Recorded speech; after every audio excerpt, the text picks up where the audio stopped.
하나님 감사합니다. 오늘도 귀한 하루 주시고 아버지 이런 말씀 전할 수 있는 자리를 주셔서 주님 감사합니다. 아버지 주님께서 주신 그 사명과 뜻을 잘 전달하고 읽어나가는 일꾼 되게 하옵시고 또 우리 교회 성도들도 모두 다 주님께 희생하고 협력하는 우리 모두 되게 도와주시옵소서. 감사드리며 예수님의 이름으로 기도드렸습니다. 자, 저는요 구원에 대해서 설교하는 것을 정말 좋아합니다.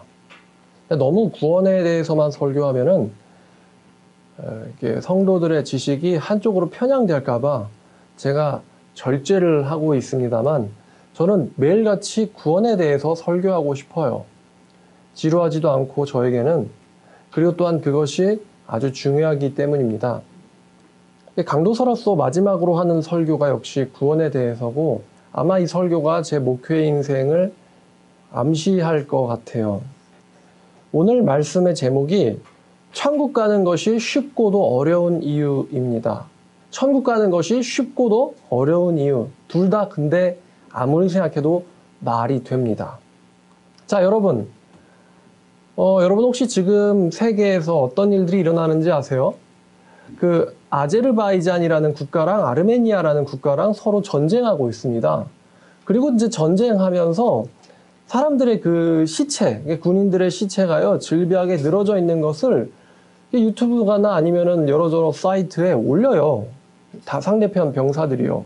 그럼 우리가 그거를 볼 수가 있는데 참 참혹합니다. 전쟁의 참상이 참혹해요. 근데 그 어느 나라도 그 두 나라의 분쟁을 해결하려고 끼어들질 않습니다. 제가 이 얘기를 꺼낸 이유는 전쟁이라는 것은 우리 주변에 얼마든지 일어날 수 있는 것이고 또 그것이 일어나서 우리 국민 중에 누군가가 아주 처참한 시체로 발견된다 해도요. 다른 나라 사람들은 야 전쟁 났대 하면서 유튜브 보면서 구경할 수도 있다는 거예요.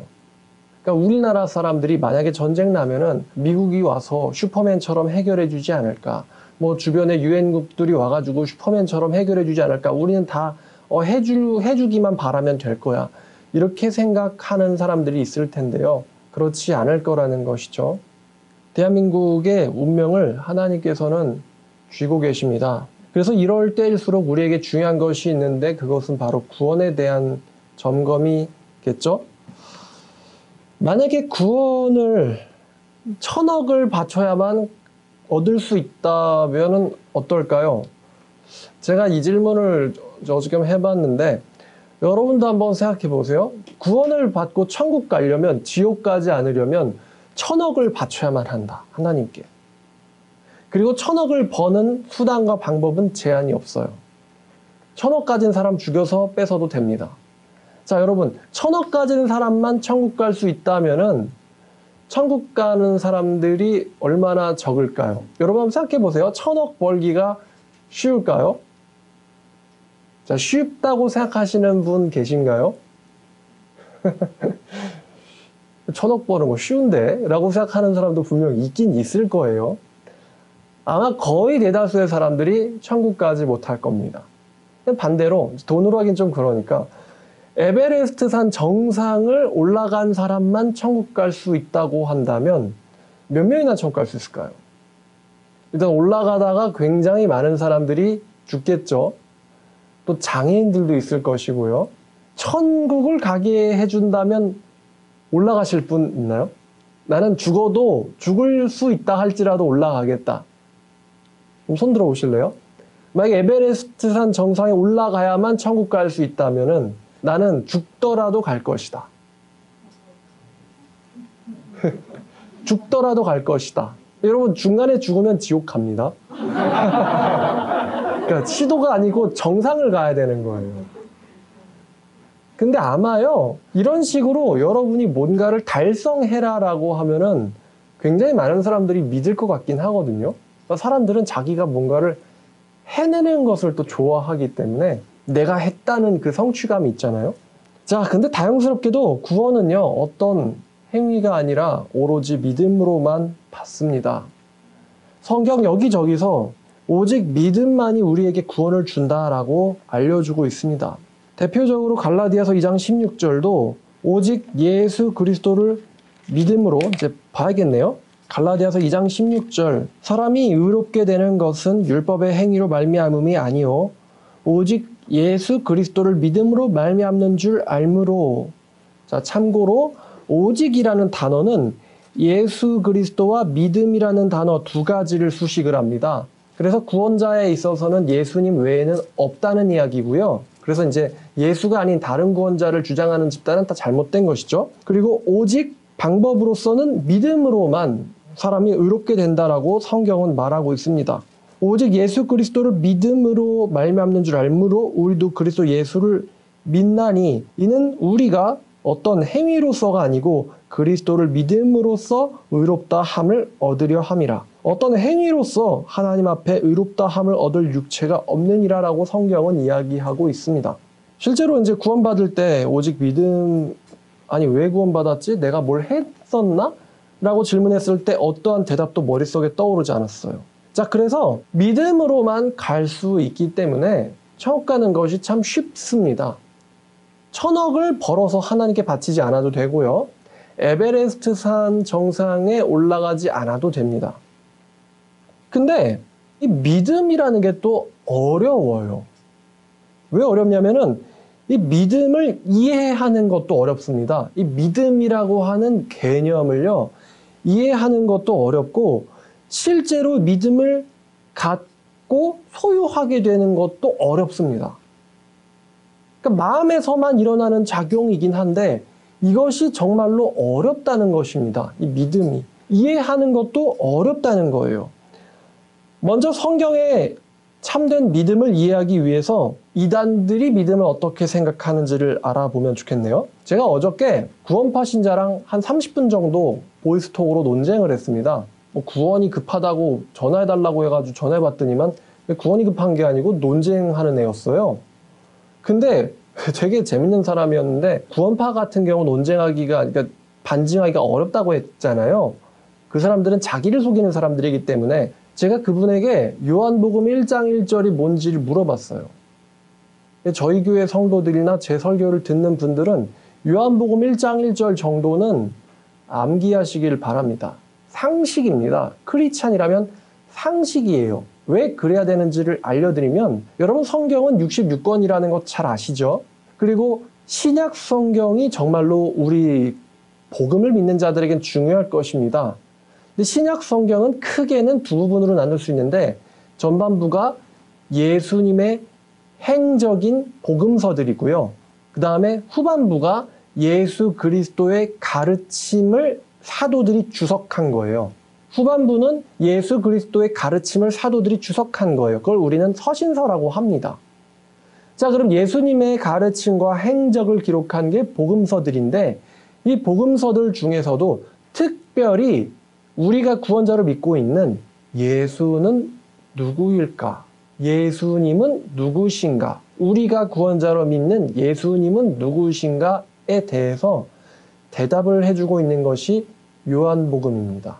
따라서 성경 66권 중에서 예수님이 누구신가에 대해서 요한복음만큼 진지하게 다루고 아주 광범위하게 다루는 성경이 없습니다. 그리고 그 요한복음 1장 1절은 요한복음 전체를 사실은 압축하는 구절이기도 합니다. 창세기 1장 1절은 아니야 그랬더니 안 돼요. 근데 요한복음 1장 1절은 아니야 그랬더니 모른다 합니다. 사실 뭐 그럴 수도 있죠. 저도 몰랐었으니까요. 그래서 요한복음 1장 1절을 읊어줬는데, 태초에 말씀이 계시니라. 이 말씀이 하나님과 함께 계셨으니 이 말씀은 곧 하나님이시니라. 가 1절이죠. 이 구절이 뭔지도 사실 모르거든요. 저도 요한복음 읽었었지만요, 뭔지 몰랐어요. 그런데 이 1장 1절은 예수 그리스도가 살아계신 하나님의 말씀이라는 것을 얘기하고 있어요. 태초에 말씀이 계시니라라는 인격적인 동사가 붙습니다. 그러니까 성경책이 아니죠. 살아계신 하나님의 말씀이신 분인데, 그 말씀이신 분이 태초부터 계셨는데 그분이 태초부터 하나님과 함께 계셨고 그 말씀이신 분이 곧 하나님이셨다라고 1장 1절에 굉장히 난해한 구절이 나옵니다. 하여튼 요약하면 예수 그리스도는 살아계신 하나님의 말씀이라는 것입니다. 그리고 그분에 대해서 기록된 것이 바로 성경책이죠. 예수님은 구약 성경에 대해서 이렇게 언급하셨는데 너희가 성경에서 영생을 얻는 줄로 생각하고 성경을 상고하거니와 그 성경은 곧 내게 대하여 증거하는 것이니라 라고 하였습니다. 성경은 예수에 대해서 증거하는 거예요. 구약 성경은 하나님이신 예수님의 말씀입니다. 자, 그래서 이 예수를 믿으려면 혹은 믿는다고 생각하려면 적어도 내가 예수님이 누군지 그리고 예수님이 뭐를 원하시는지를 알아야 될 거 아니에요. 그래서 제가 그것을 물어보려고 요한복음 1장 1절을 아냐고 했는데 구원파 신자가 자기는 요한복음 1장 1절 모른대요. 그래서 제가 설명을 해줬어요. 예수님이 살아계신 하나님의 말씀이라고. 그랬더니 살아계신 예수님이 말씀이라고요? 그러면 예수님이 성경책이라는 것입니까? 이렇게 물어보더라고요. 그래서 야, 답이 없구나. 이 사람 정말 무식하다. 그래서 설명을 쭉 해준 다음에 이 예수님이 말씀이 육신 되신 분이라고 설명을 했더니 아, 이거 본 적 있어요. 그러더라고요. 자, 그래서 제가 질문했죠. 예수님이 하나님의 말씀인데 하나님의 말씀에 대해서 관심도 없는 당신이 구원받았고 믿고 있다는 게 어떻게 진짜냐예요. 진짜냐고 물었어요. 여러분 어떤 사람이 구원받았다고 생각합니까? 남을 판단하기는 좀 부담스럽죠? 남에 대한 이야기가 아니고 여러분 자신에 대한 이야기예요. 여러분이 왜 구원받았다고 생각합니까? 여러분에게 믿음이 있다면 여러분의 그 믿음이 진짜라는, 여러분이 죽으면 천국 간다는, 여러분이 죽으면 천국에서 예수님께 인정받아서 천국 안으로 들어간다는 근거나 증거는 무엇입니까? 그랬더니 그분이요 이렇게 말하더라고요. 내가 믿기 때문이래요. 나는 믿는다. 그게 곧 증거. 내가 곧 증거. 약간 에고의 힘이 아니면 야훼 같은 거네요. 나는 곧 증거이다. 아, 내가 믿는다가 증거구나. 그래서 제가 좀 반론을 해줬죠. 수많은 사람들이 마태복음 7장 가면 예수님이 재림할 때 수많은 사람들이 착각 속에서 아직도 예수님에게 부인당하고 있으면서도 자기의 실체를 깨닫지 못하고서는 헛소리를 합니다. 주여 주여 우리가 주의 이름으로 여러 가지 이적들을 행하지 않았었습니까? 나 진짜거든요. 제발 들여보내주세요. 아직도 예수님의 앞에서도 착각해서 못 깨져 나왔어요. 근데 예수님에 따르면 천국 가는 사람들은 절대로 많지 않고 적습니다. 많은 사람들이 들어가려고 노력하겠지만 들어가지 못하는 곳이 천국이라고 예수님이 2번 말씀하셨어요. 그러니 그 착각 가운데 있는 사람이 당신은 아닐 거라고 어떻게 보장하냐는 거죠. 그러니까 자기는 다르대요.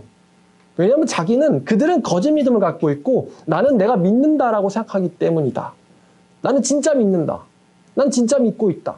이렇게 이야기를 하더라고요. 진짜 믿고 있대요. 자기는. 진짜 믿고 있구나. 그럼 뭐 바리새인들은 나는 가짜로 믿고 있다. 아니면 가룟 유다나 데마 같은 사람들은 나는 사실은 가짜 크리스찬이지. 이렇게 생각하면서 예수를 쫓았을까요? 이게 참 어리석은 거예요. 자기는 아니라는 거. 어떤 객관적인 증거가 필요하거든요. 자기가 구원받은 사람이라는 것에 대해서. 근데 그 객관적인 증거를 얻기 위해서 이 객관적인 진리인 성경을 알아야 되는데 제가 아니 성경이 예수에 대한 책인데 예수를 믿는다고 하면서 예수에 대해서 알려고도 안 하는데 그게 무슨 진짜 믿음이냐 그랬더니요 갑자기 화를 벌컥 내더라고요. 그러면서 성경책을 읽어야지 천국 가냐는 거예요. 초대교회 사람들이 예수님 앞에 있었던 사람들이 성경책 읽고 천국 갔냐 이러더라고요.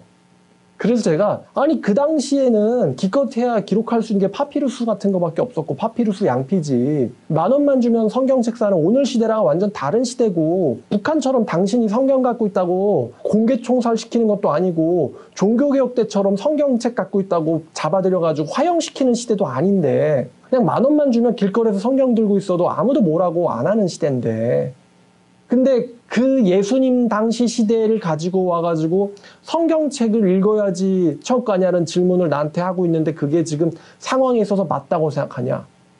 그랬더니 그런 설명은 필요 없고 왜 자꾸 초대교회가라고 하시냐고. 초대교회 때는 성경 구하기 힘들어가지고 그런 얘기를 하려고 한 건데 나는 믿기 때문에 성경책 따위는 필요 없다는 거예요. 그 사람이 그러기를 박진영 씨가 자기네 소속이래요. 그래서 제가 박진영 씨 얘기를 했어요. 박진영 씨도 자기가 성경을 하루에 10시간씩 봤다고 했다. 뭘 알아야지 논쟁을 할 거 아니냐. 그랬더니 그거는 박진영 씨는 그건 진짜도 아니고 막 이런 식으로 막 난사를 하고 있는 거예요. 그러니까 이 사람은 성경책은 읽지 않아도 된다. 내가 믿기만 한다면은 믿는다고 생각하면 정확하게는 믿는다라는 생각을 자기가 하고 있으면은 장땡이에요. 구원파들의 믿음입니다. 어저께 정말 좀 대였어요. 하다못해 성경을 가지고 한정해서 논쟁하려고 해도 믿음은 장땡이라고 하고 성경책 따위는 읽지 않아도 된다는데 성경 말씀으로 논쟁을 못 하겠더라고요. 성경 알아야 되냐고. 예수에 대한 기록이라니까. 내가 믿지만 예수에 대해서 알아야 되냐고. 그럼 예수를 믿으면서 예수에 대해서 알 필요가 없으면 너 뭐하냐? 자긴 바쁘다고. 사회생활 해야 된다고. 그래서 그냥 고래고래 소리를 지르더라고요. 자, 그래서 구원파 같은 곳에서는요, 믿으면 장땡이라고 생각해요. 그러니까 내가 한번 믿어지고 죄사함을 받았다라는 것을 믿으면 그 뒤로는 어떤 삶을 살아도 구원이 취소되지 않는다. 그러니까 구원파의 믿음을 잘 이제 묘사하는 게 있는데 그게 티켓이에요, 티켓. 구원파가 얘기하는 믿음이라는 건 천국 가는 티켓이에요. 한번 발권 받았으면 그게 끝이에요. 내가 그 티켓 갖고 있으면 그냥 끝이에요. 내가 어떠한 짓을 해도 그 티켓을 절대 뺏기는 일이 없기 때문에 한번 발권 됐으면 난 이제 끝이에요. 자격증 시험 같은 거예요. 한번 통과하면 그 뒤로는 끝이에요. 근데 제가 이것을 이렇게 생각해 봤어요. 이게 만약에 천국 갈 수 있는 믿음의 수준이 이 정도라고 하면은 원래 믿음이 쥐뿔도 없으니까 이 정도 있는데 막 이렇게 믿음다. 근데 이제 믿어요. 그런데 이제 이게 어쩌다 한번 이렇게 이렇게 한번 어쩌다 한번 기준을 이렇게 뽕 하고 넘은 거예요. 뽕 하고 넘은 거예요. 난 한번 인생에 있어서 정말 0.01초라도 요 기준을 난 한 번이라도 잠깐 넘겼다가 내려온 적이 있어요. 그래프를 보면 무슨 바늘같이 생긴 거죠, 이렇게. 그 다음에 지금 믿음 쥐뿔도 없어요. 왜냐면 성경책 읽기도 바쁘신 분이니까. 그럼 이제 이 믿음도 없는 쥐뿔도 없는 상태에서 자기의 요 순간을 회상을 해보는 거예요. 내가 그때 믿습니다 할 때의 나의 그 마음은 진심이었는가? 내가 믿는다라고 했을 때 그 마음에 한 점의 의심도 없었는가? 그리고 하나님께서 믿으면 장땡이라고 얘기하셨기 때문에 나는 장땡인가? 나는 장땡이다. 그러면서 믿음도 쥐뿔도 없는 이 영역에서 계속 사는 거예요, 구원파들이. 이번엔 눈물이 나왔네? 눈물 났으니까 그 김에 세례도 받아야지. 나는 진짜야. 넌 그런 경험 없지. 내가 그때 얼마나 진짜였는데. 성경을 읽으세요. 성경 딱 왜 보냐고요. 예수님의 내가 왜 이걸 알아야 되냐고. 바쁜데. 그럼 예수를 믿어요? 믿으면 예수가 나를 위해서 죽었다는 구원이고 믿으면 장땡이지. 이게 구원파의 믿음이에요. 자, 신천지는 어떻게 믿을까? 신천지한테요. 이게 정통교회 분들이 들으면 정말 놀랄 이야기인데 신천지인들한테 예수 믿냐고 물어보면 예수 믿는다고 합니다. 근데 제가 신천지 교리 구조를 잘 아니까 이 신천지가 말한 예수 믿는다는 건 뭐냐? 이거는 예수님을 통해서 구원받는다는 게 아니에요. 신천지가 말한 믿음이라는 거는 예수님을 믿는다는 것은 예수가 보낸 이만희를 믿는 거예요. 그러니까 사실 예수를 믿는 게 아니고 이만희를 믿는 거예요. 그럼 신천지가 예수 믿는다는 건 뭐냐? 그러면 내가 예수라는 사람이 실존했다는 걸 안다. 이 정도예요. 예수라는 사람이 진짜로 있었던 것을 난 안다. 인정한다. 그게 신천지가 갖고 있는 믿음이에요. 예수를 인정한다 정도? 예수의 존재를 인정한다. 그래서 이제 기독교인이었던 신천지인들이 나도 예수를 믿는다라고 이야기를 합니다. 이게 이단들이 생각하는 믿음이에요. 근데 여러분, 정통교회의 많은 사람들이 이 믿음을 오해합니다. 제가 아까 웃기게 묘사했던 그런 모습이죠. 내가 수련회 때 눈물 흘린 적이 있었지. 그때 내 마음은 진짜였지. 그리고 나는 지금도 내가 믿고 있다고 생각하지. 사실은 믿음이 쥐뿔도 없어도 그러면 난 구원받은 거야. 지금 죽으면 천국 가. 이런 식으로 정통교회도 사실은 구원파처럼 생각하고 있다는 거죠. 저도 그렇게 생각을 했었어요. 제가 개차반의 인생을 살 때 수련회 갔었을 때를 생각해 봅니다. 그리고 그때 분명 눈물이 흘린 기억이 있다는 거에 대해서 저는 기억이 나요. 그런 거로 나는 거듭난 사람이지. 그리고 지금 잠깐 일어나는 이런 것은 이거는 이런 의심이 일어나는 거는 신경 쓰지 않아도 돼. 왜냐면 나는 그때 순수했었거든. 지금 생각해도 순수했었거든. 그때만큼은. 지금은 아니지만. 자, 근데 성경을 보면 그렇지 않죠. 사람들은요, 믿음을요, 천국 가는 티켓이나 아니면 점수를 따놔야 되는 어떤 자격증 시험 같은 걸로 여깁니다. 정통교도 마찬가지예요. 한번 통과해 놓으면 더 이상 신경 쓸 필요 없는 그런 면죄부 같은 걸로 믿음을 여긴다는 것이죠.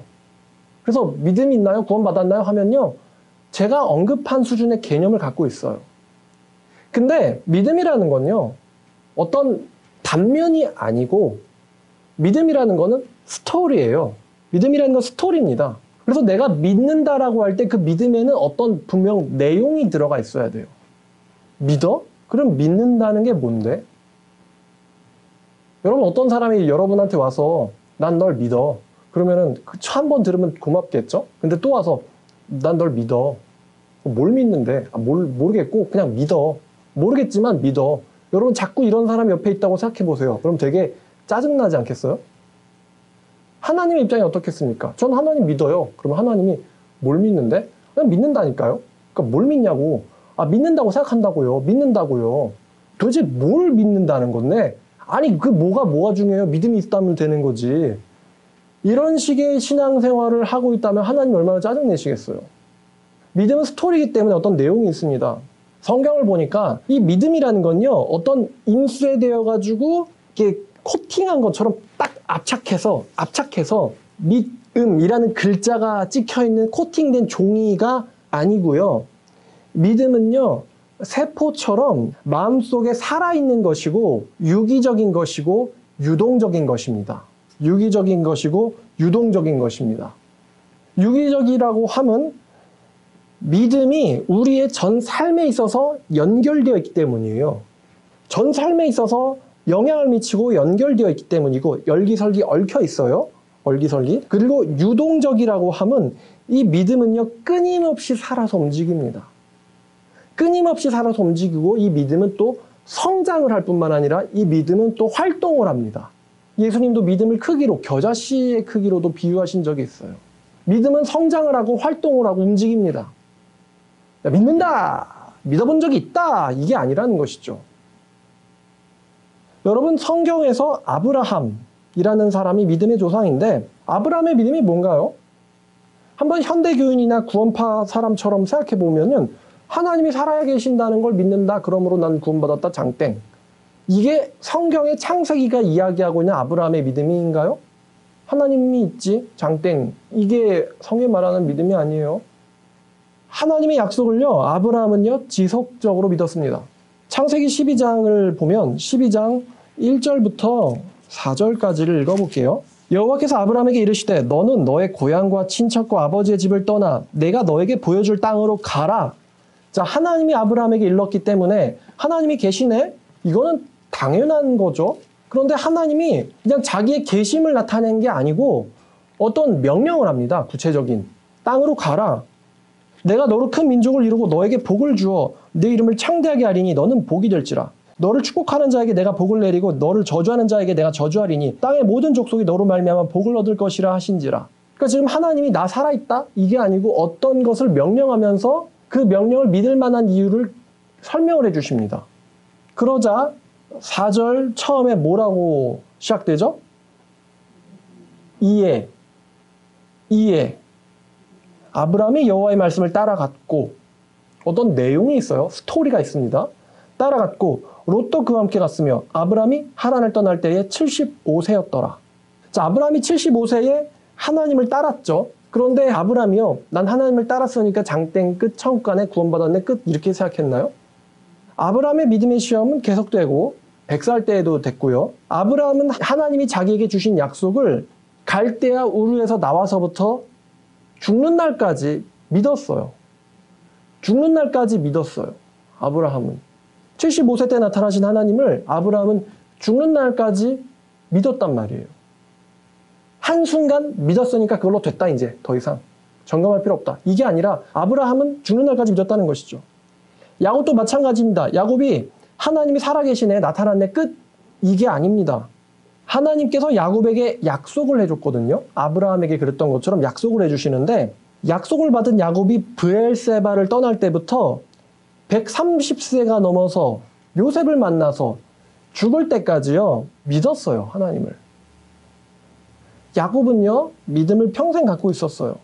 여러분 모세는 정말로 위대하고 대단한 사람이죠. 여러분 모세 같은 경우는 하나님에게 응석도 부리고 원망도 하고 대화는 기본이죠. 성경에는 친구라고 불린 사람이 이 모세니까요. 모세의 믿음은 뭘까요? 모세 같은 경우가 하나님과 아예 대면을 해가지고 대화를 하는 사람인데 인간 중에서 하나님이 자기 모습을 보여주기를 허락한 유일한 사람 아니에요? 근데 모세의 믿음이 하나님이 살아있네? 나 이제 하나님이 살아있다는 걸 믿으니까 끝 장땡 이런 믿음이었나요 모세가? 요즘 보니까 이제 진화론 믿는 사람들이 많죠. 기독교인이라고 하는 사람들 중에서도 진화론이나 이런 무신론 같은 거 믿는 사람들이 많아졌는데 모세는 어때요? 모세가 무신론 믿겠어요? 하나님이랑 대화를 하는 사람인데 나는 대화한다. 고로 믿는다. 뭐 이렇게 이야기할 수도 있겠죠. 모세는. 내가 더해보니까 전능하신 하나님이 존재하고 있네. 끝. 이게 아니었어요.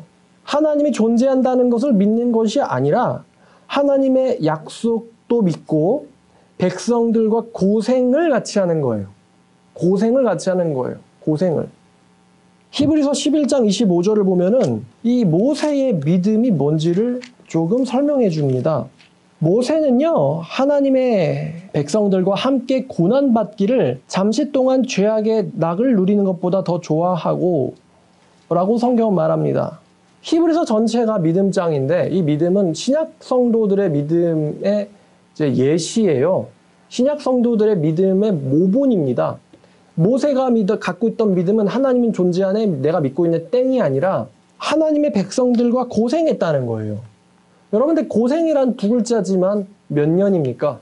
몇 년이에요? 40년이죠? 40년. 40년이란 말이에요. 하나님의 백성들과 40년 동안 같이 고생했어요. 이게 모세의 믿음이에요. 한순간 해가지고 그 기준치를 넘은 적이 있다. 이제 끝. 이게 아니라 모세는요 40년 동안 하나님의 백성들과 같이 고생했어요. 가만히만 있으면 파라오가 될 수도 있었을 텐데. 히브리서 계속해서 보면 3장을 가봅시다. 3장 13절을 보면 오직 오늘이라 일컫는 동안에 매일 피차 권면하여 너희 중에 누구든지 죄의 유혹으로 완고하게 되지 않도록 하라. 지금 이 구절은 구원파보다 믿음이 없는 사람들한테 쓰는 편지가 아니고 로마 황제의 박해시대 가운데서 믿음을 지켜나가고 싸워나가고 실제로 다치고 고문당하고 감옥 가고 순교당하고 있는 공동체 사람들에게 살아남아있는 사람들에게 보내진 편지입니다.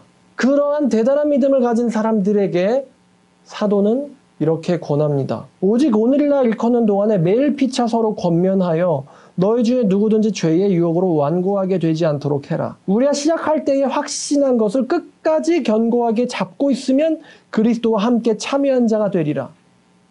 이 말씀은 믿음이 어떤 단면적이 아닌 단회적이 아닌 지속적인 성격을 갖고 있다는 것을 잘 얘기해 주는 성경입니다. 너희가 시작할 때 확신한 것을 끝까지 갖고 있으면 너희는 그리스도와 함께 참여한 자다. 이것은 너희가 천국 갈 거야 라는 말을 어렵게 표현한 거죠. 잠깐 여담인데 그러면 믿음이라는 것은 어떤 십자가의 강도가 있잖아요. 뭐 이렇게 반론할 수 있겠네요. 십자가의 강도가 있잖아요. 그 사람 평생 안 믿고 살다가 예수님 만났을 때 그때 한번 믿어가지고 죽었잖아요. 그럼 이런 건 어떻게 설명하실래요? 라고 분명 저한테 딴지를 걸 거예요. 구원파 사람들은. 근데 구원파 사람들이 알아야 될 게 있는데 이 믿음이라는 것은 참된 믿음이 있고 거짓된 믿음이 있습니다. 근데 참된 믿음은 뭐냐면 참된 믿음은 변하지 않는 거예요. 박진영 씨가 믿어져버렸네? 믿어져버리면 장땡이지. 하나님이 믿어지게 만들었으니까 이제 나는 믿어진 사람이고 난 장땡이야. 이렇게 생각하는 분이에요. 근데 저는 박진영 씨한테 이런 질문을 하고 싶어요. 그분이 이제 작곡가이기도 하면서 작사자잖아요. 작사한다는 거는 인간을 알아야지 뭘 작사를 할 거 아닙니까? 그럼 박진영 씨 연애 해보셨을 텐데 박진영 씨가 보실 건지 모르겠는데 질문이에요. 여러분 이제 제일 흥미로운 주제가 바로 사랑이기 때문에 사랑이라는 주제를 가지고 한번 나누어 보죠. 어떤 남자가, 그러니까 여러분이 여자라면 남자라면 한번 반대되는 성별을 가정해 보세요. 이성이 나한테 내가 너를 정말로 사랑해 라고 사랑 고백을 받았다라고 여러분이 한번 생각해 보세요. 떨리는 일이죠. 내가 좋아하는 이성이 나에게 내가 너를 정말 사랑해. 내 사랑 받아줘. 이렇게 고백했다고 한번 생각해 보세요. 근데 그거 진짜예요? 여러분 그거 진짜예요 그거? 진짜다. 자, 그 사랑이라는 것은 진짜다. 그럼 진짜라고 믿는 사람 한번 손 들어 보세요. 그러면 자, 가짜다. 가짜다 역시. 내가 너를 위해서는 뭐 간도 빼줄 수 있고 뭐 재산도 갖다 바칠 수 있고 내 손도 잘라줄 수 있고 내가 너를 위해서는 진짜요 여러분? 가짜거든요 그거. 가짜요 가짜. 우리나라 이혼율 50% 넘죠? 그죠? 요즘 이제 낙태죄도 이제 추가돼가지고 내가 너를 사랑해 내가 너를 위해서라면은 해놓고는 이제 책임 못 지겠다 이러니까 여자들이 이제 난 어떡하라는 소리냐 몰라 네가 알아서 해라 그러니까 이제 낙태 그거 죄 없애버렸잖아요. 기독교가 이런 거에 대해서 목소리를 내야 되는데 뭐 살인이지 솔직히 말하면 살인이죠. 요즘 보니까 나는 낙태했다라는 해시태그가 유행이더라고요. 낙태한 거를 아주 자랑스럽게 그냥 드러내는데 여러분 그냥 살인한 겁니다. 살아서 생명이 될 수 있었던 것을 죽여버린 거예요. 가만히 냅두면은 반드시 생명이 될 것을 죽여버린 겁니다. 본질은 변하지 않아요. 가만히 있으면 살게 될 것을 죽여버린 거예요. 방해해가지고. 살인죄입니다. 그냥 살인죄. 난 살인자다라고 그냥 자랑스럽게 떠벌리는 거나 마찬가지예요. 낙태죄 추가돼가지고 철없는 남자들도 좋겠네요. 피임기구 안 써도 되니까. 뭐 착상하면 죽이면 되지. 하여튼 간에 내가 너를 위해선 뭐도 그러면은 착상했으면 애를 낳아야지. 그 자기가 하는 행동에 대해서 그런 것도 생각 안 해보고 행동하나? 왜 성인이라고 생각하는 거야? 근데 하여튼 뭐 박진영 씨가 그런 뭐 사랑에 대한 연애 가사 같은 것도 뭐 아이돌 그룹을 데리고 있으니까 쓰겠죠. 근데 사랑이라는 게 진짜다라는 거를 어떻게 해요, 여러분? 여러분 진짜 사랑이 뭐예요? 진짜 사랑이 뭐예요? 나한테 1,000만 원 갖다 줄 수 있으면 진짜 사랑이다? 한번 좀 뭐가 진짜인지 기준 좀 제시해 볼까요? 내가 아플 때 뛰어와 주면은 진짜 사랑이다? 제가 정말 한번 이렇게 이게 아마 여러분 아마 동의하실 것 같은데 그 사람이 이 세상에서 떠나기 전까지 변치 않고 그것을 갖고 있으면 진짜라고 우리는 여기죠. 마지막 순간까지 그 나에 대한 감정을 쭉 갖고 있었으면 우린 그걸 진짜라고 여기죠. 즉 변하지 않는다는 거예요. 변하지 않는다. 진짜예요 이게. 믿음 마찬가지입니다. 이 믿음이라는 것이 진짜라면요 안 변해야 돼요. 근데 내가 지금 이렇게 뜨거웠던 감정이 3년 뒤에, 10년 뒤에, 30년 뒤에 혹은 죽을 때에 한결같거나 아니면 더 발전될 거라는 것을 어떻게 지금 나는 이 순간에 난 발전될 거야. 누구 봐? 내가 노벨상 탈 테니까. 어떻게 그걸 지금 확신하죠? 성경의 믿음은 성장하고 활동하고 자라고 특별히 이 성경의 믿음장에 나오는 사람들이 모두 다 갖고 있는 공통점이 뭐냐면은 끝까지 그것을 간직한 사람들이라는 거예요. 끝까지 간직한 사람들. 심지어 저 바보 같은 삼손조차도 마지막 모습이 어땠어요? 그 사람의 믿음, 뭐 훌륭하다고 볼 수는 없죠. 많은 갈등을 겪었고 또 삶의 유혹과 시험에 있어서 승리한 사람이라고 우리는 삼손을 이야기하진 않습니다. 그 사람은 여호와의 경고를 알고도 무시했고 사실 무시라고 하지만 번뇌를 많이 했어요. 쉽게 무시한 사람은 아닙니다. 죽을 지경으로 번뇌하면서도 한마디로 그냥 무신했죠. 그리고 그 대가로 육신의 일부를 잃었습니다. 그러나 그의 마지막 모습은 어땠습니까? 나실린으로서의 정체성을 각성하고 죽습니다. 그 사람. 마지막 모습은 하나님에게 영광 돌리면서 죽는다는 것이었죠. 이 히브리서에 나오는 믿음장에 있는 사람들의 공통점이에요. 다윗도 그래요. 개차 받을 때도 있었죠.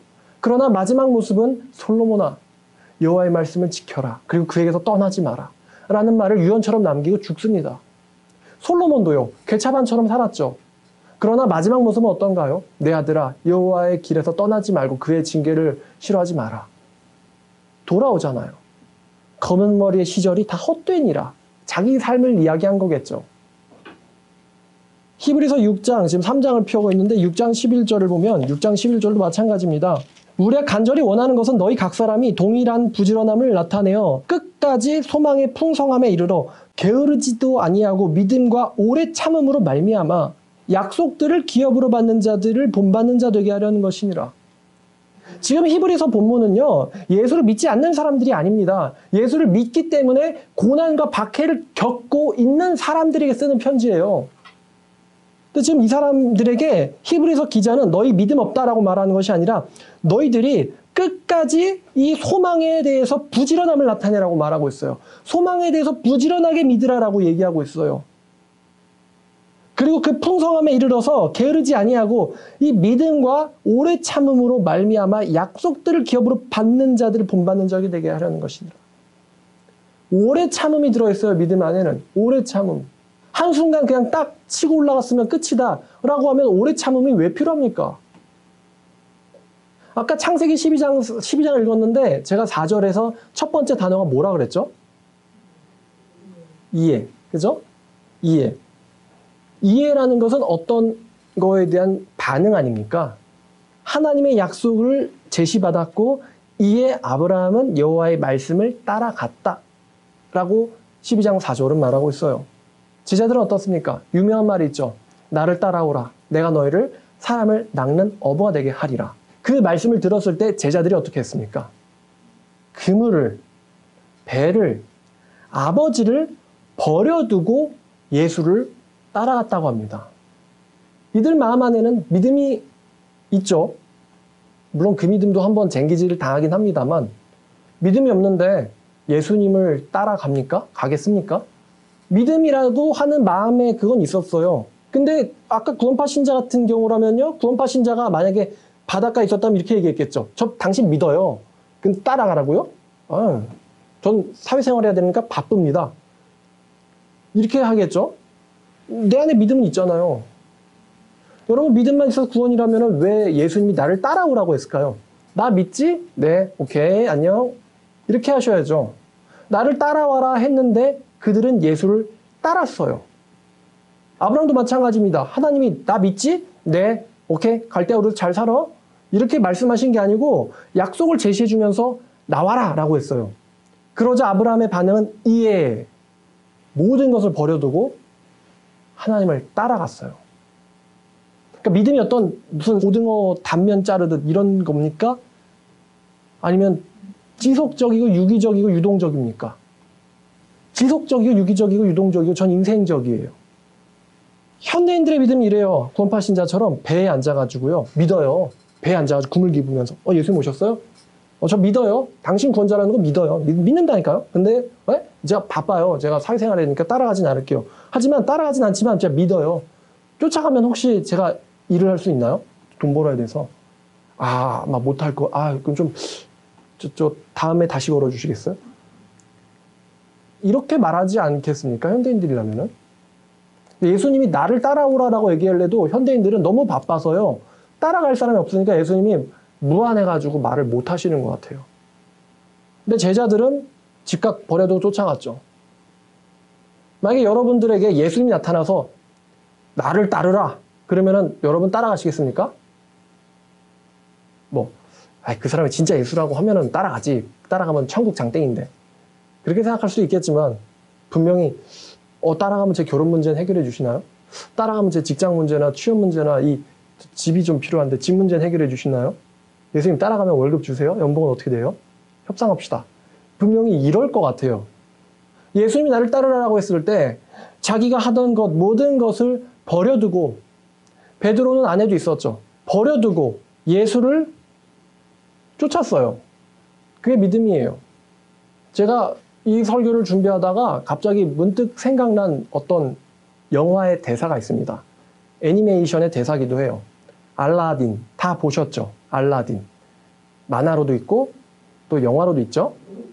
근데 어떤 대사가 떠오르냐면요. 알라딘에서 이 자스민 공주가 알라딘이, 그러니까 이 프린세스 알리라고 하는 사람이 알라딘이구나 라는 것을 인식하게 만드는 대사가 하나 있어요. 야, 얘 내가 시장터에서 봤던, 나를 구해줬던 알라딘이구나 라는 것을 꿰뚫어보게 만든 대사가 하나 있어요. 뭔지 아세요? 어디 위에서 하는 대사냐면은 양탄자 위에서 하는 대사예요. 양탄자 위에서 손을 내밀면서 하는 대사입니다. 이 대사에 자스민이 야, 얘 알리가 아니고 알라딘이네? 라는 걸 눈치채요. 뭐였냐면요. Do you trust me? 이거였어요. Do you trust me? 이 말에 자스민이 이 사람이 알라딘임을 눈치챕니다. 왜냐면 치장터에서 죽을 뻔했을 때 그 남자가 나한테 그렇게 물어봤거든요.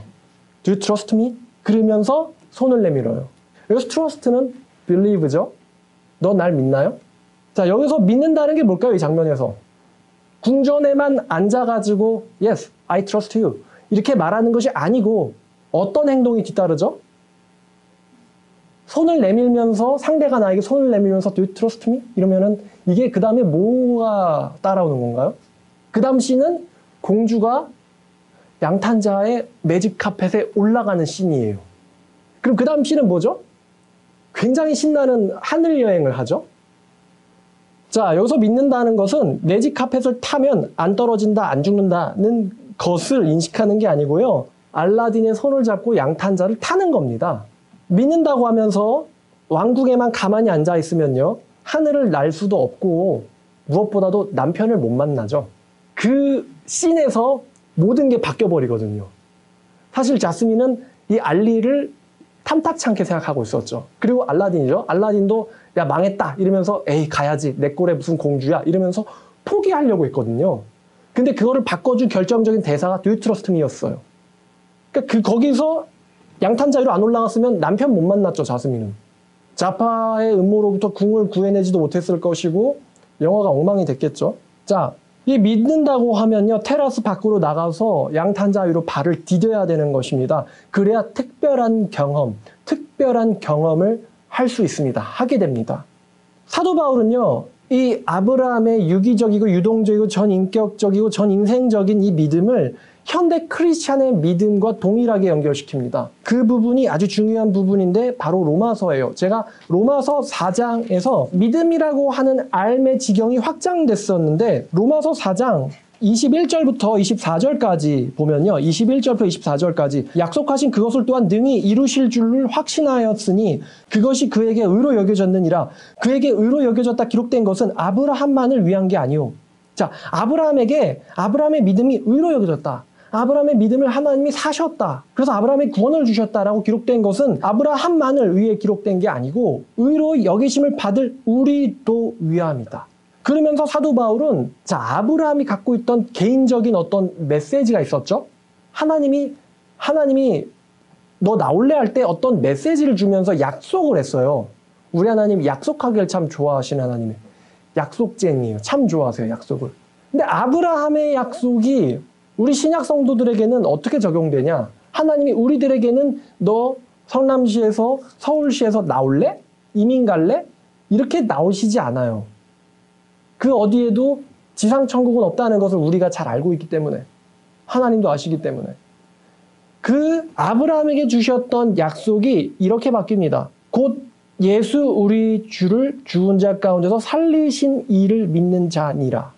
아브라함에게 땅과 자손을 약속하신 내용이 우리 성도들, 현대의 성도들에게는 이렇게 바뀝니다. 예수 우리 주를 죽은 자 가운데서 살리신 것, 그리고 그 분을 믿는 것으로 연결해요. 사도 바울은 아브라함의 약속을 예수 그리스도의 죽음과 부활로 대치시킵니다. 그 약속을 믿는 우리도 아브라함처럼 의롭다 여기심을 받는다. 구원파 신자들은 구약시대 때는 뭐 율법 지켜서 율법시대, 신약은 은혜시대 뭐 이런 식으로 성경을 허접하게 알고 있어요. 그러나 성경은요. 구약시대에 여전히 하나님의 약속과 은혜와 언약이 있었고 그 언약에 근거하여서 우리 신약 성도들도 구원받는다라고 말하고 있습니다. 그러니까 복음이 이제 와서 개발되고 발명된 게 아니고 원래부터 하나님에 의해서 처음부터 마련됐던 거였어요. 이런 거 모르니까 구약시대 때는 예수 믿어서 천국 가나? 뭐 이런 질문을 하겠죠. 자, 그러면 예수를 죽은 자 가운데서 살리신 것이 하나님이 우리에게 믿으라고 하신 거예요. 제가 요거를 고민을 했어요.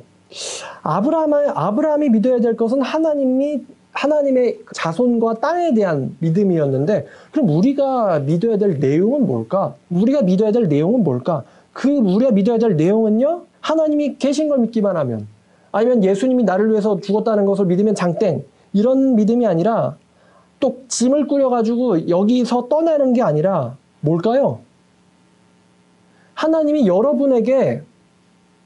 하나님께서 정택주에게 나타나서 이르시되 나는 전능하신 하나님이라 너는 어떻게 해라. 이렇게 하시면 참 좋겠지만 그렇지 않죠. 그럼 내가 믿어야 될 건 뭘까? 우리 신약의 성도들이 공통적으로 믿어야 될 약속이 뭘까? 여러분에게도 약속했단 말이에요. 하나님의 약속쟁이에요. 여러분에게 무슨 약속했을까, 하나님이? 성경은 말해요. 예수 그리스도를 죽은 자 가운데 살리신 것. 근데 이게 나랑 뭔 상관이지? 조금 더 생각을 해봐야죠. 이 예수를 죽은 자 가운데서 살리신 이를 믿는 자, 하나님이 예수를 죽은 가운데서 살렸다라는 사실은요, 두 가지의 결론으로 연결됩니다. 첫 번째는 뭐냐? 하나님께서 우리도 죽음 이후에 살릴 거다. 하나님께서는 각자를 여러분들이 죽은 이후에 살릴 거다를 약속했어요. 예수를 통해서. 예수의 사건을 보여주면서 내가 너희들도 살릴 거야 라고 약속했어요. 두 번째는 뭐냐면은 하나님께서는 우리를 영원한 집으로 인도하실 것이다. 영원한 땅으로 인도하실 것이다. 우리에게 약속된 게 두 가지인데, 하나는 부활과 영생, 두 번째는 영원히 거주할 땅입니다. 두 가지가 우리는 약속됐어요. 고린도전서 15장을 보면 고린도전서 15장 14절부터 22절까지 읽으면요. 도대체 예수의 죽음이 우리의 부활 영생과 왜 연결되느냐? 사도 바울이 또 이것을 연결합니다. 15장 14절을 보면, 자, 그리스도께서 만일 다시 살아나지 못하셨다면 우리가 전파하는 것도 헛것이요 너희 믿음도 헛것이며 또 우리가 하나님의 거짓 증인으로 발견되리니 우리가 하나님이 그리스도를 다시 살렸다고 증언하였음이라. 만일 죽은 자가 다시 살아나는 일이 없으면 하나님이 그리스도를 다시 살리지 아니하셨으리라. 만일 죽은 자가 다시 살아나는 일이 없으면 그리스도도 다시 살아나신 일이 없었을 터이요 그리스도께서 다시 살아나신 일이 없으면 너희의 믿음도 헛되고 너희가 여전히 죄 가운데 있을 것이요 또한 그리스도 안에서 잠자는 자도 망하였으리니 만일 그리스도 안에서 우리가 바라는 것이 다만 이 세상의 삶뿐이라면 우리는 모든 사람들 가운데 더욱 불쌍한 자이로라. 사도 바울은 예수의 부활을 우리의 부활로 연결시킵니다. 예수님이 부활했다는 사실은 너희들도 부활시킬 거라는 거야. 그 부활은 필연적으로 영생과 연결됩니다. 영생과 연결돼요. 부활했는데 직장을 구하지 못해서 죽었다. 굉장히 슬프고 웃긴 이야기죠. 모세나 엘리야가 부활하더니만 이게 뭐야? 왜 이렇게 살아남기가 힘든 거야? 취업하기 이렇게 힘들 수가, 이럴 수가. 이렇게 생각해서 굶어 죽고 말았다. 웃긴 이야기죠. 하나님이 우리에게 주신 이 영생의 부활은 우리가 영원히 죽지 않고 아버지와 함께 한다는 것을 포함합니다. 첫 번째, 영생. 두 번째는 우리가 영생했으면 있어야 될 곳이 있어야 될 거 아닙니까? 영생했는데 있어야 될 곳이 있어야 되잖아요. 영생은 하는데 존재할 곳이 존재하지 않는다. 이건 어폐가 되죠, 말에. 영생했으면 분명히 영생하는 자가 존재할 곳이 있습니다. 우리의 물리적인 관측을 넘어서는 초월적인 장소겠죠. 영원한 땅입니다. 그래서 영원한이란 말이 붙습니다. 지구가 영원하지 않죠. 그러나 천국은 몇십억 년이 지나도 시간이라는 게 무의미해지겠지만 영원한 장소입니다. 따라서 우리에게 약속된 게 두 가지예요. 영생과 영원한 땅입니다. 영생과 영원한 땅을 하나님은 여러분들 개개인들에게 약속하셨습니다. 자, 그럼 제가 왜 믿음이 자꾸 이렇게 유동적이라는 이야기를 했을까? 여러분, 영생과 영원한 땅이 약속됐다는 게 지금 현재 여러분들의 행동에 어떤 변화를 일으킵니까? 아무런 상관도 없는 이야기인가요? 요즘 아파트 값이 천정부지로 뛰었죠. 서울에 있는 아파트가 6억 넘게 뛰었다. 그래가지고 요즘 직장인들이 땅 가지려고, 다시 말하면은 집 가지려고 혈안돼 있습니다. 이제 상식적으로 월급 벌어서 그러니까 집을 못 살 거라는 것을 알자 요즘 주린이라는 말이 유행하더라고요. 주식하는 어린이의 약자인가 봐요. 20, 30대가요. 몇 천만 원이나 되는 거, 몇 억이나 되는 것들을 빌려가지고요. 전부 다 주식하는 거예요. 무서운 현실입니다. 망할 수 있죠. 근데 어차피 월급 벌어서 집 못 사니까 망하더라도 주식하는 거예요. 불쌍한 세대고 이 부분에 대해서 설교도 한번 필요하겠죠. 일은 잘 될까? 자기 연봉이나 몇 배나 되는 걸 걸어놓고 일이 될까요? 이런 말이 있어요. 성공하면 한강뷰, 실패하면은 한강 심층뷰. 참 무서운, 웃긴 이야기가 아닙니다, 이거 정말. 자, 근데 요즘 사람들이 다들 아파트를 어떻게든 가지려고요. 그러는 거예요. 아파트 가지려고. 내 존재할 곳을 마련해 두려고. 근데 여러분 다 아는 건데 역사를 공부하면 공부할수록 나라라는 건 영원하지 않죠. 대한민국 100년도 안 됐죠. 나라는 영원하지 않고 이 땅도 불안정하고 성경 보니까 하나님이 땅을 다 녹여버릴 거래요. 녹여버릴 거래요. 그리고 언제 전쟁 날지도 모르고 지진이 날지도 모르는 우리가 언제 무너져서 없어질지도 모르는 그런 불안정한 것에 자기의 목숨과 인생을 걸고는 이 갬블을 하고 있죠. 근데 크리스천 여러분들은요, 투자를 하면 안 된다라는 말은 아닙니다만 여러분들의 목표가 다른 일반인 무신론자들과는 같으면 안 됩니다. 왜냐면요, 여러분은 영원히 거주할 곳이 약속돼 있거든요. 여러분들은 영원히 거주할 곳이 약속돼 있거든요. 내 자식한테 아파트 한 채, 두 채 남겨줘야지 않을까? 한번 살았으면은 그렇게 생각하실 필요가 없다는 것입니다. 왜냐면 하나님께서 여러분들이 영원히 거주할 곳을 약속했거든요.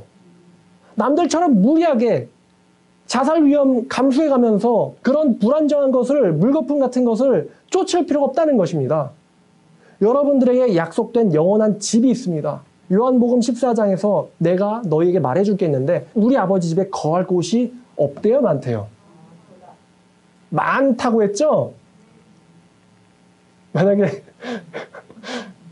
대한민국에서 집 마련하는 것 정도로는 좀 어렵다 하셨으면은 우리가 천국에 가서도 갬블해야 되는데. 웃기네요. 유리바다, 야, 너 왜 거기 유리바다에 서 있냐? 할까? 뛰어내리려고요. 야, 인마, 여긴 천국이야. 아, 그랬지? 요즘 집, 하나님이 여러분들 이름으로 하나씩 다 계약해 놓으셨습니다. 두 번째, 영생이 약속돼 있죠. 여러분, 영생이 약속돼 있다는 건요, 뭡니까? 여러분들이 지금 이 붙어있는 목숨을 부지하려고 미친 듯이 노력할 필요가 없다는 말이에요. 남들 죽이고 시기하고 살인해가면서 얻을 필요가, 쟁취할 필요가 없다는 것입니다. 왜냐하면 여러분들에게 약속되어 있는 것은 영원한 생명입니다. 그걸 유지하기 위해서 생활비가 드는 게 아니고요. 식료품이 필요한 게 아니고요. 따뜻한 곳이나 비싼 물건이 필요한 게 아니라 하나님은 여러분에게 영생을 약속해 놨습니다. 웃긴 상상인데 부활하고 났는데 얼어 죽겠는 거예요. 예수님 부활하시고 나서 아휴 배고파 죽겠다. 야야 생선 없냐? 여러분 이런 몸으로 부활 그죠? 한 번 죽었는데 또 죽어야 되네. 영생이 약속됐다는 건 여러분들의 모든 생활과 생명에 있어서 하나님 보장하고 계심을 나타냅니다. 여러분들 생명에 집착할 필요 없다는 거예요. 이 말은 무슨 뜻이냐면 그럼 난 집에서 그냥 편하게 누워만 있으면 되겠네가 아니고요. 여러분들에겐 이미 영원한 무한한 힘의 근원인 하나님의 생명과 연결되어 있기 때문에 여러분들은 영생이 있기 때문에요. 여러분들은 현실을 다만 열심히만 살면 된다는 것이죠. 남들처럼요. 내가 뭔가를 이루어내야 되고 이루어내가지고 뭔가 위에서 이거를 쟁취해야지 이런 삶을 살 필요가 없다는 거예요. 왜냐하면 여러분들에겐 영원한 생명이 약속돼 있거든요. 죽지 않는 영원한 생명, 죽을 수도 없는 영원한 생명이 약속돼 있거든요. 제가 오늘 우연히 유튜브에 이제 어떤 사람이 눈에 띄었는데 여러분 신바람 이박사라는 분 아시죠? 신바람 이박사 근황이라는 영상이 뜨길래 잠깐 스킵해서 봤는데 그분이 우울증 걸렸었대요. 가정생활도 힘들었다고 하더라고요. 여러분 천국 가면 우울증 걸릴까요? 천국 가는데 사람들이 막 너 왜 그러냐? 더 이상 사는 게 지겨워요. 사는 것 때문에 우울증 걸렸어요. 죽지도 않지만 너무 우울해요. 여러분 이러면 얼마나 웃기겠습니까 거기가? 여러분들에게 영생과 영원한 땅이 약속되어 있다. 이 두 가지 사실은요. 여러분의 분명히 현실에 영향을 미쳐야만 되고 미칠 수밖에 없습니다. 자, 결론입니다. 2020년에 코로나 터져가지고 한 해가 그냥 날아갈지 누가 알았겠습니까? 여러분 불안정한 것에 불안한 곳에 목숨 걸지 마시고 하나님의 불변의 약속을 믿으시기를 바랍니다. 그리고 언제까지 믿어야 될까요? 아브라함, 이삭, 다윗, 삼손처럼 언제까지 믿어야 될까요? 끝까지 믿어야 됩니다. 끝까지 믿어 나가야 됩니다. 끝까지 믿음을 지켜야 됩니다. 끝까지 믿음을 길러야 됩니다. 가만히 앉아있지 말고 믿음이 필요한 행동을 해보시길 바랍니다. 하나님을 믿고 같이 전진해 나가죠. 전진해 나갑시다. 기도하겠습니다. 하나님 아버지 감사합니다. 오늘 우리에게 믿음에 대해서 알게 하심을 감사합니다. 우리는 믿음을 어떤 단면적인 것이고 쉬운 걸로만 생각하고 한 번만 통과하면 더 이상 신경 쓸 것 없다고 생각하는 것이지만 사실 진짜 아주 중요한 믿음은 살아있는 것이고 전인생적인 것이고 또 유기적인 것이어서 우리의 삶에 영향을 미치는 것으로서 우리가 그 믿음에 보응하고 응답하면서 살아야 되는 것이 크리스찬의 삶이라는 것을 오늘 배웠습니다. 아버지, 우리에게 영원한 집과 영생이 약속된 사람처럼 우리로 그렇게 살게 하여 주시옵소서.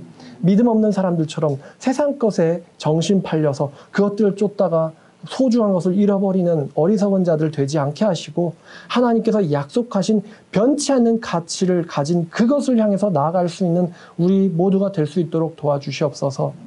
아버지 모든 말씀 우리를 사랑하시는 예수님의 이름으로 기도드렸습니다. 아멘.